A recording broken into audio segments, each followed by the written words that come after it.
You know, this is actually a speed test or a speed indicator, because normally my coffee would be gone 5 minutes ago.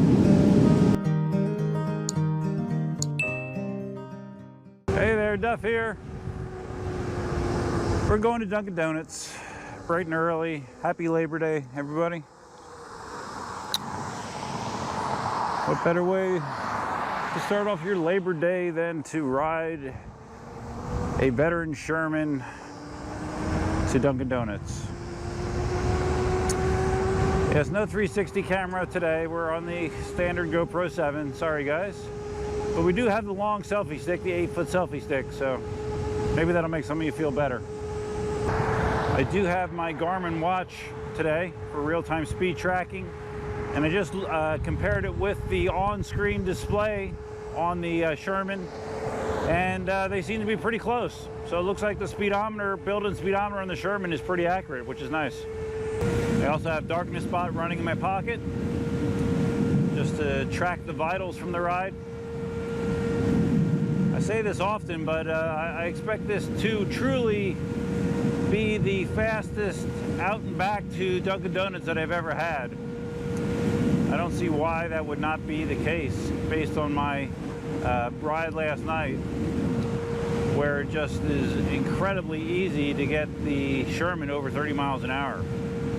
I think part of what makes it cool with the tire noise is it almost makes it sound like you're on, you know, like a motorcycle or something. It really does. So if you got a choice between the knobby tire and the street tire with the Sherman, I would definitely go with the knobby. Some people were commenting in my 360 video, and the first one I did, it was the same deal, how in certain camera angles you can see the Rode Wireless Go transmitter on top of the camera housing, and you can indeed see it.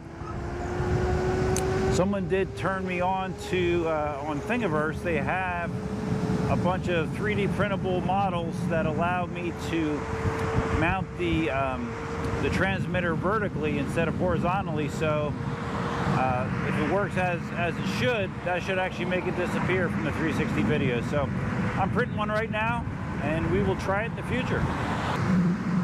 We are moving at a rapid pace, low 30s right now. And just like last night, it feels like the veteran is very, very happy at this speed. It doesn't care one bit.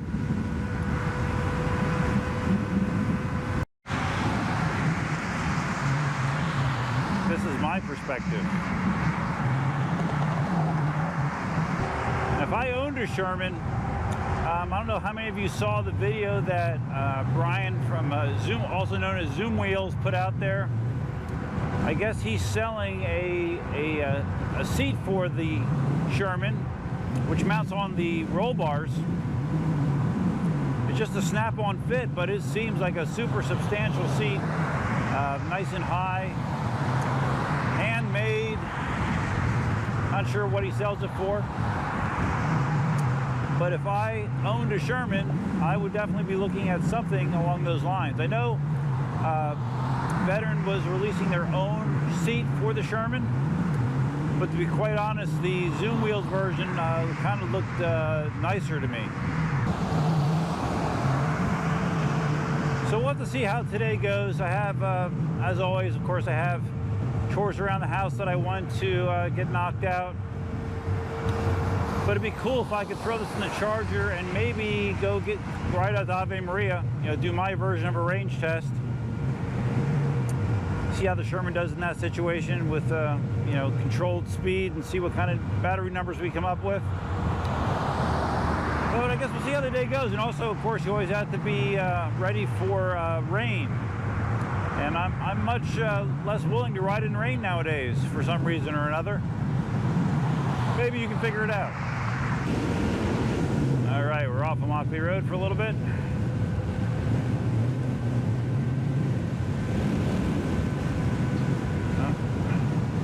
We have a pedestrian ahead, so we'll slow down.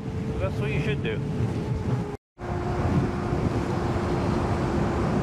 This guy and his kid, they heard me from like 300 or 400 yards away. They turned around and looked. funny. Damn, we're almost there, guys. Holy crap. For that long straightaway, I was 30 plus almost the entire way, I believe. You know, like if I'm riding the MSX, I'll dip, you know, over 30 miles an hour occasionally, but I don't stay there. The Sherman, I stayed there. Still closed. We'll head back out onto the main thoroughfare. We're here already, guys. You can see Dunkin Donuts behind the pipe digging machines here. That was fast, super fast. Not sure how well it'll show up in camera. We've lost one of the bars of battery on the display. Let's see what darkness spot says. Well, darkness spot I don't think is right. It shows 81% battery. I don't think that's right. I need to check the settings.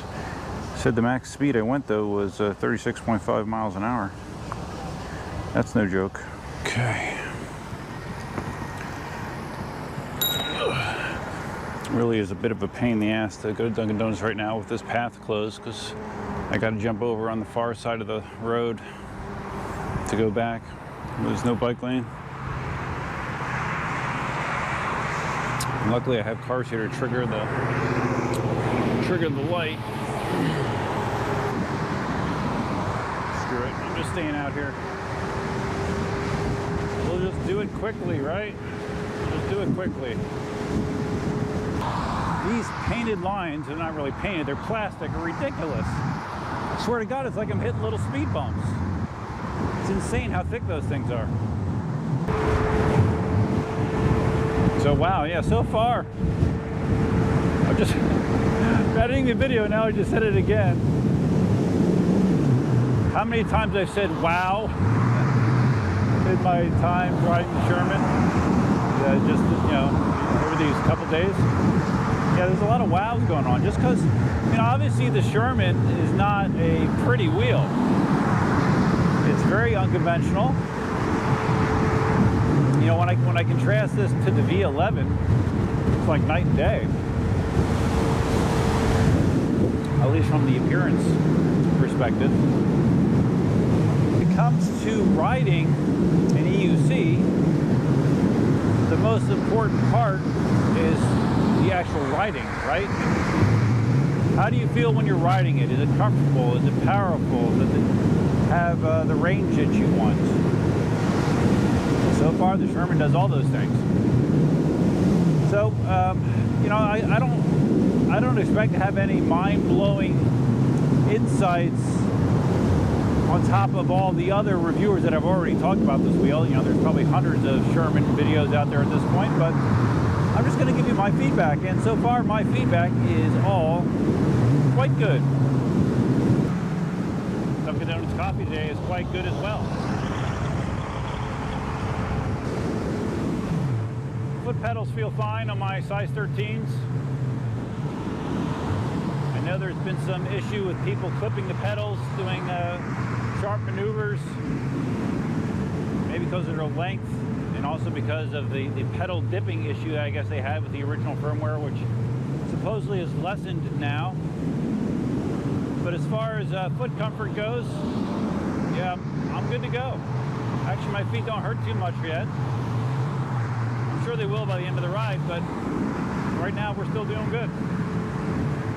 You know how I did that video a couple weeks ago, maybe 3 weeks, titled something like, do all the latest V11 videos affect, well, it wasn't titled that. The gist was basically if my feelings about the V11 change with the things that were going on, like, for example, the V11 burning up on Overheat Hill and some of the other negative stuff with the V11. Of course, my bearing issue being one of them. I almost feel like I need to do another video like that about the S18. I'll wait since my S18 is supposed to be here this week. But there's been some negative stuff floating around there about the S18. I talked about Mr. Elwood's video last week. This past week, Adam, Wrong Way. He did a video about the S18 and the V11, comparing them.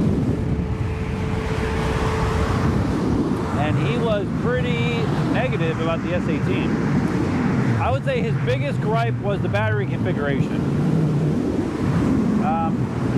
I believe is the S18 a 3P pack?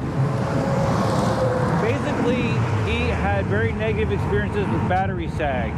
He was able to overpower the wheel to the point of cutout. I think he recovered. He didn't actually fall, but he's noticing very, very large amounts of battery sag with the 21700 pack that's in the S18. One thing that, as far as I know, I haven't heard anyone else commenting about that particular problem. So it's interesting, and I'm sure it's going to lead to more videos around the same topic. But I do remember when everyone was buzzing about 21700 batteries, that there was an issue about the amperage. This was a conversation I had with Ulf a long time ago. That there was an issue with the amperage that they were able to deliver. And it was inferior to the 18650s. And I'm assuming that has something to do with the large amounts of battery sag that Adam was seeing. So anyways, yeah, there'll be a lot of S18 talk coming. I'll be going over that thing with a fine-tooth comb, especially checking the suspension to make sure it's not binding, doing a couple things that I've been reading about on the internet. But yeah, you'll be seeing lots of S18 commentary shortly. I don't know how many of you guys have seen some of the pictures of the new hollow motors that Gotway is going to be using in their wheels, their new generation of wheels. One thing I noticed, EUC guy, Matthias, has been posting some pictures of them.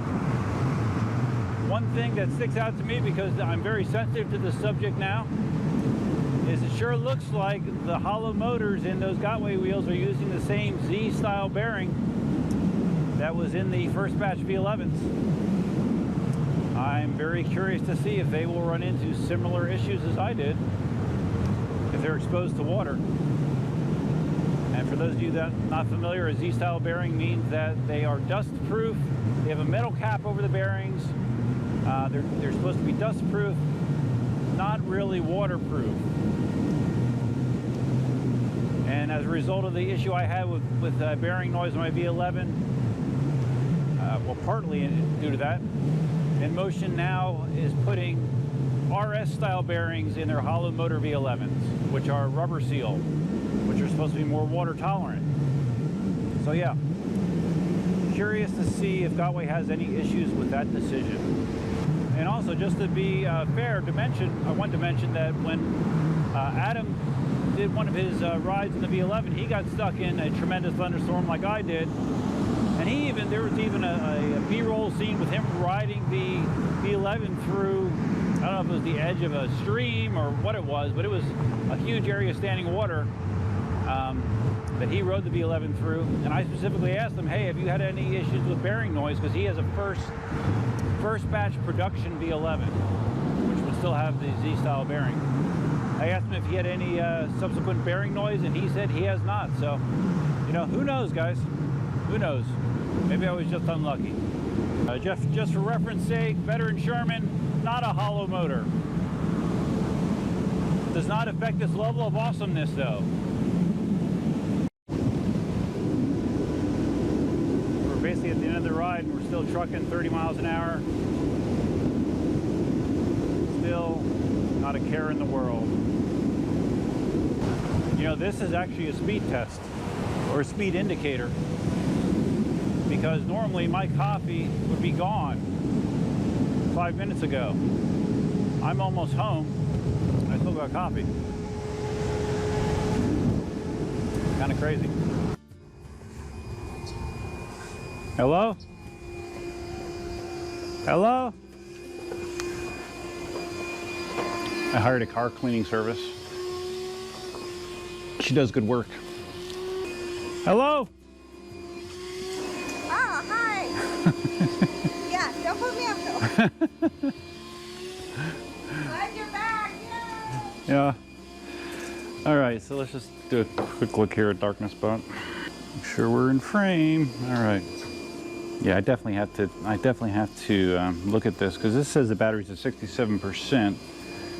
And I'm looking at the display. I don't think that's accurate, so we'll see. I'll get it figured out. Max speed on the way back, 33 miles an hour, 36 and a half on the way there. And wheels only at 120 degrees, roughly. So it's stayed relatively cool despite the heat and humidity. So it's a fun ride. Like I said, I'm hoping to get back out again today if the weather holds up and my energy holds up and my Advil supply doesn't run out. See if I can get back out today. If you found this video interesting, please give it a big thumbs up. If this is your first time visiting the channel, please consider subscribing. Yeah, why? What's up? If you're going to subscribe, you can always hit the notify bell, which is over there somewhere. And feel free to leave your comments, suggestions, ideas, and thoughts below. Again, anything that you want to find out about the Sherman, you know, lots and lots of information is out there already. But if there's something that you don't know and I can provide, I'll do my best to do that for you. That's all I have for now. Hope you have a great Labor Day. Till next time, Duffman out.